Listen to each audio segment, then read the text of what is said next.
အမားတို့ဒီနှစ်မှာတော့ ARD ရဲ့လို့တတ်မှတ်ကြီးပေါ့နော်တွေးမနေပဲနဲ့အမားတို့ကတော့နိုင်ငံခြားသားတွေငှားထားတဲ့ဘယ်အသင်းကိုမဆိုနောက်ပြီးတော့အကုန်လုံးပေါ့အခုဆိုလဲအစုအဖွဲ့တွေအကုန်ကောင်းလာတဲ့ဘယ်ကလပ်အသင်းကိုမဆိုအာယုံစိုက်ပြီးတော့ပြိုင်သွားဖို့တော့အမားအကုန်လုံးစူးစမ်းပြီးတော့ပြင်ဆင်ထားပါရှင့်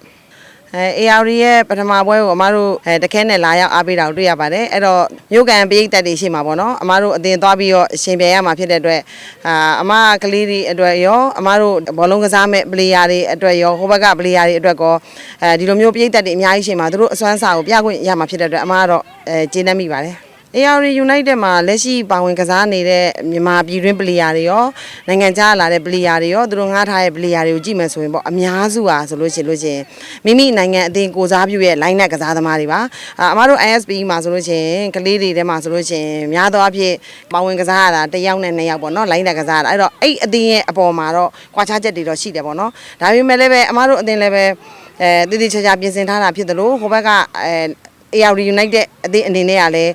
တည်တည်ချာချာပြင်ဆင်ထားတာဖြစ်တဲ့အတွက်အမအနေနဲ့ကတော့ဒီအသင်းပေါ်မှာတော့ဘာမှပြောစရာမရှိပါဘူးရှင်ဟုတ်အမားတို့ကပြီးခဲ့တဲ့နေ့ပေါ့နော်ချန်ပီယံကိုလဲလွတ်လိုက်ရပြီးကြတဲ့ကအမားတို့တရောက်လျှောက်အမားတွေအကုန်လုံးပြင်ဆင်လာတယ်အခုလက်ရှိမှာလည်းပဲ